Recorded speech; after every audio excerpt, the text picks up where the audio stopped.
Okay, so after okay na tayo sa drip, pwede tayong mag-design. Okay, so i-design na natin itong uh, structure natin. So, punta tayo dito sa design page. Okay, then gamitan natin ng AIC 36010. Okay, so dito naka-repair yung NSCP 2015 sa AIC 36010. So, itong gagamitin natin. So, still dito sa subpage. Then, mag-define parameters tayo. Okay, una yung method natin, LRFD, no? Okay, so mag-load combination muna pala tayo. Okay, so modeling, general, and load. Wala pa tayong load combination para sa design. Okay, so sa drip lang ito eh. So gawa tayo ng load combination sa design. So click load cases details, click add, then auto load combination, NSCP 2015, then AISC, LRFD. LRFD yung gagamitin ko. Okay, so uh, ginawa ko na itong mga factors na to, no? And actually included yung vertical load effects dito sa design natin, no? Tayo sa combo. So makikita nyo, actually ito yung ginawa kong load combinations. Okay, so base yan dito sa NSCP na include mo yung vertical effects. Okay, sa earthquake loads. So yung load combination dito sa dalawang load dito, yung E dyan is ano siya, may horizontal tsaka vertical effects. Okay, so ngayon ang value ng E is equals ito. So rho, yung redundancy factor, yung EH, then EB. Okay, so yung EB, so ang function niyan is C sub A. Okay, tsaka importance factor. So then yung isa naman, yung horizontal, kailangan i-multiply mo siya ng redundancy factor. So may reliability redundancy factor, may rigorous calculation diyan eh. Okay? Kung paano mo i-calculate yung redundancy factor. Pero para maiwasan ko na lang 'yon, and more conservative, yung redundancy factor ko ginamit ko na lang is 1.25. Okay, 1.25 yung ginamit kong redundancy factor. Okay, saan ba yan? Natabunan yata. Wind, seismic parameters, drift, combo. Ayun, ito. So, 1.25 na lang yung ginamit kong redundancy factor. So, kung makikita nyo, ito yung formula niya, rho EH plus EB. So, rho is 1.25, so 1.25H. Then, yung EB naman, okay, yung vertical effect, 0.5 C, then I. So, CA is 0.44, no? Pag pumunta ka dito, seismic parameters, ang C sub A value is 0.4 kasi SD yung soil natin eh, S equals 4. Then, zone 4, so 0.44 yung C sub A value. Ayan. So, ayun. So, ngayon, makakakalculate ka dito. So, 0.5 times 0.44 tsaka 1, so 0.24 DL. Then, 1.25 EH naman. Yung EH, ito na yung mismong seismic natin. Ano? So, based dito sa dalawang equation na to, ayun, may plus, take note, may plus and minus ito, no? Yung EM, ano? So, kaya kung makikita nyo dito from 0.9, let's say 0.9, 0.9D, then nag-negative siya ng 0.22. So, makikita mo 0.9 minus 0.22. So, naging 0.68 na lang yung value ng D. Okay, so, then,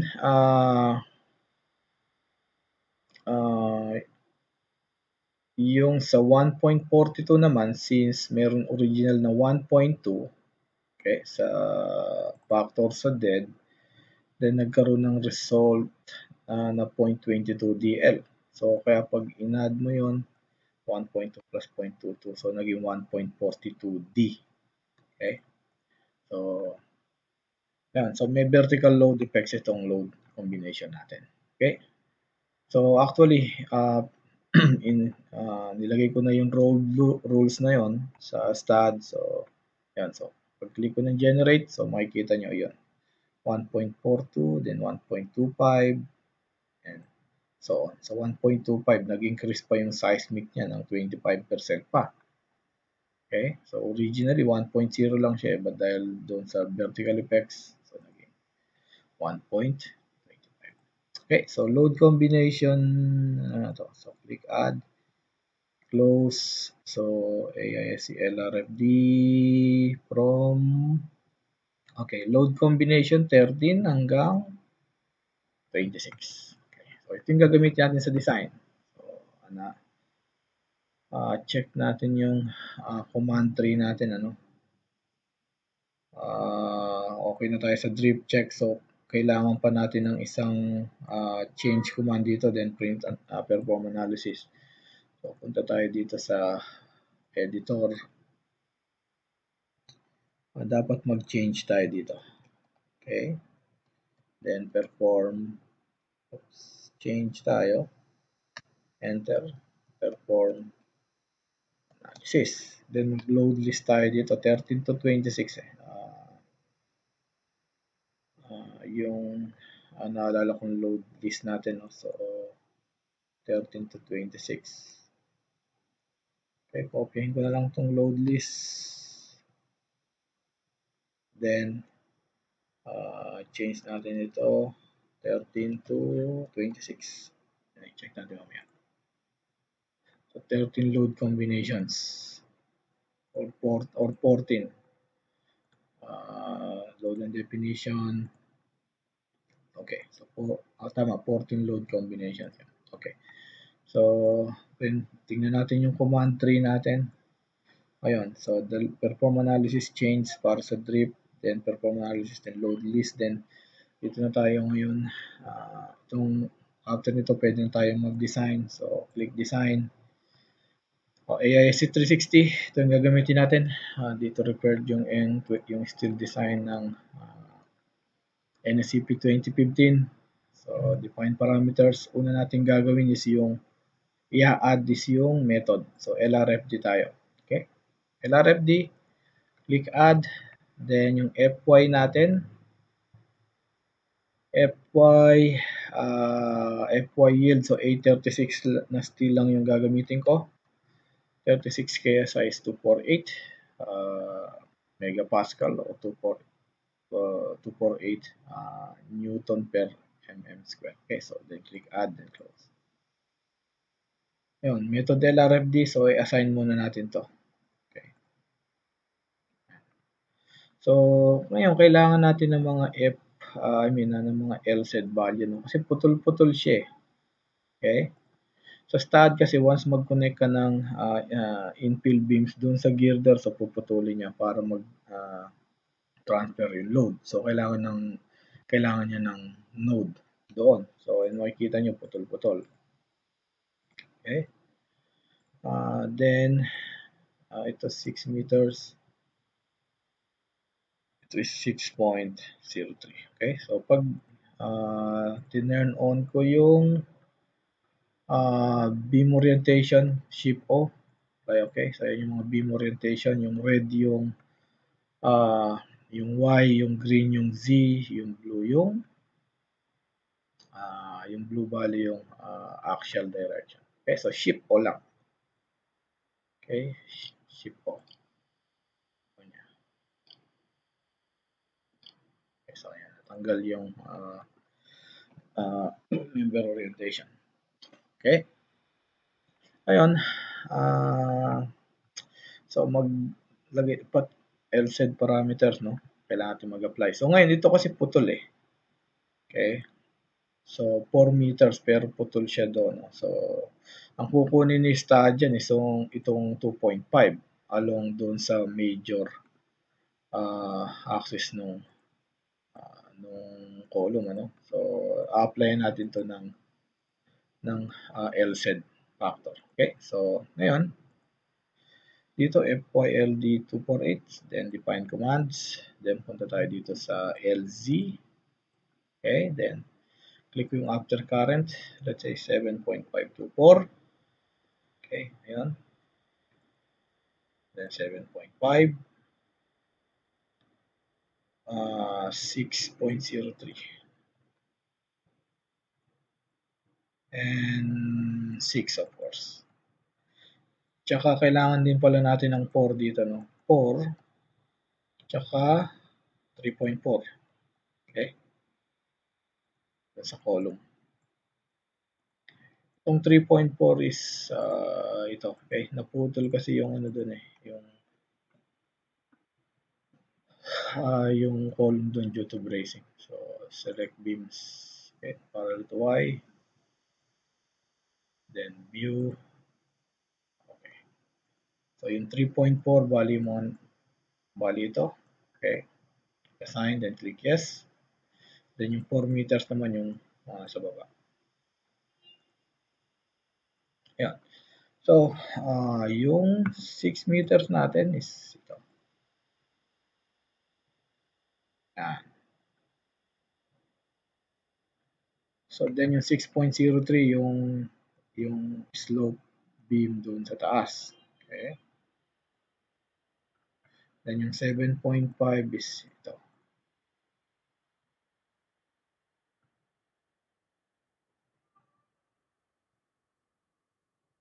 And yung 7.25 ito. Okay. Yan. Oops, naku na mali. Yun, by accident, namali ako ng assignments. Okay? So, ayan. So, anyway, madali lang yan. So, ang gawin ko dyan, i-click ko lang tong toggle assign. Okay? Mawala yan. By accident, click natin. Okay.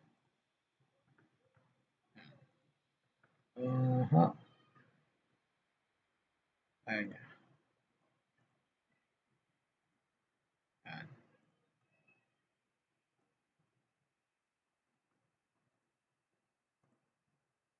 Naka-applied pa rin siya. Okay, 7.5. Bumaligtad. Okay. So anyway, itong gawin nating 7.524. Okay. Then ito gawin natin itong 7.5. Okay.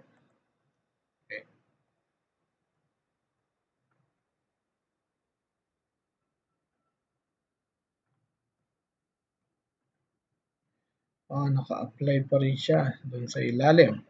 Okay. So, user records only.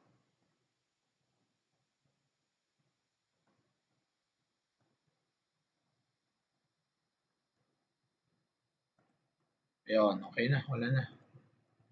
Then 7.5 ito.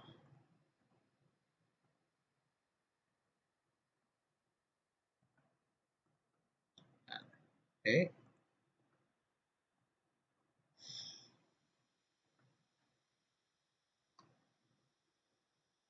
Ayan. Okay. So, ngayon, after nyan, pwede na tayong add ng design check code. Add, then close. Ayan. So, check code. So, assign view lang natin yan. Then, run analysis. Okay. So, okay na. Ngayon, kung para malaman mo kung mayroong failed beams kahit hindi ka pumupunta sa output, punta ka lang dito, select specifications, then failed beams. Ayun, so may nag-fail na beam. Okay, nag-fail yung dalawang beam na to. So double click natin. Okay, ratio 2.64, ang laki. Okay. Punta tayo sa modeling, then general, then property. Okay, so is same. Ano ba yung frame natin? 16 points. So, gawin natin tong same, no? Same size. Yan. Then click assign, then click yes. Run analysis. Save.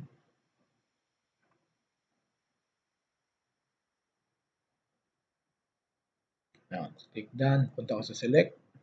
Specifications. Failed beams. Okay. So, wala. Okay na. Success yung design natin. So, okay na yan. Okay. Pero punta tayo ng post-processing. Then, beam. Unity check. Okay, so may 0.995 ano.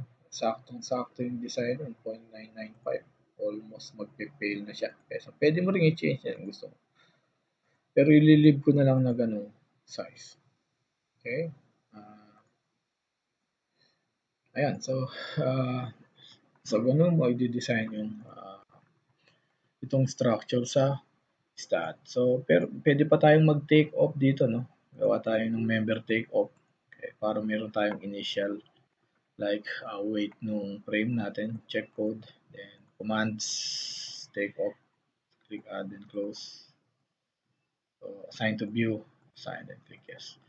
Okay, pag run mo ng analysis, then meron kang initial weight nung structure. But actually, plano kong dalhin ito sa detailing drawing, either Tekla or ProSteel. So, uh, later, dadalhin natin ito. So, probably sa ProSteel. Okay, then mas eksakto yung quantity doon.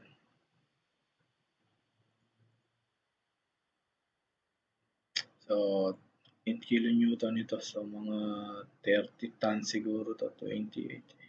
Mga 30 tons siguro to. Around 30 tons. Okay, yung structure natin. Okay. So, yun. Yung output naman yan is nandito na. Using batch mode. Ano? So, pass lahat yan. And very basic lang yung info ng steel design. Okay? Unless i-change mo yung track. Yung track, yung track value, no? Track yan. So, by default is 0. Then, kung gusto mo yung maximum detail, yung pang submission level na. So, click mo lang to. Then, pag makita mo yung output, anyway, add natin. Then, click assign, then click close. Ayun, track 2. Then, run analysis. Mas matagal yung analysis niyan kasi piprint pa niya ng detailed yung output ng steel design. Okay, so yun. Ito lang din sa output file. Ayun, so very detailed yung output ng steel design.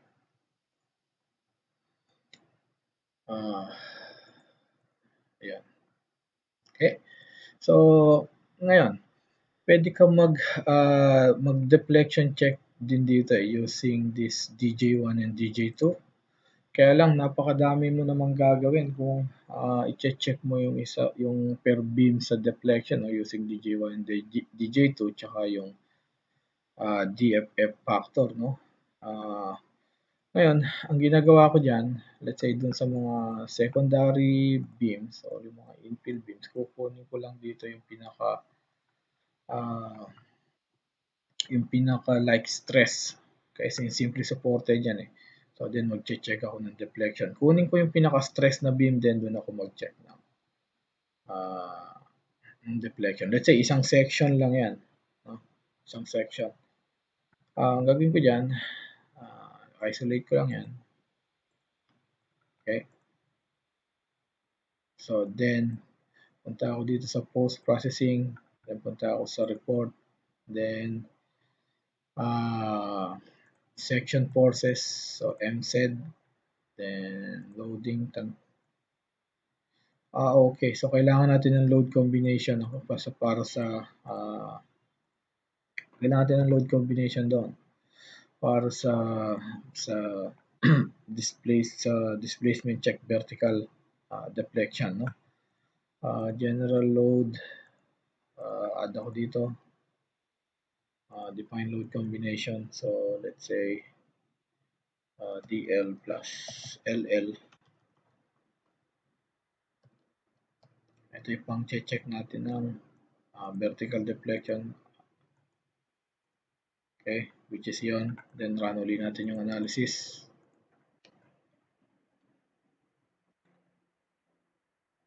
Yan. Okay, so ano natin to. Yung sa roof, hindi na magpe-fail yung kasi lightly loaded lang yun. Around sa dead load, around 30 kg lang. Compare dito, around 4.8, so around 500 kg.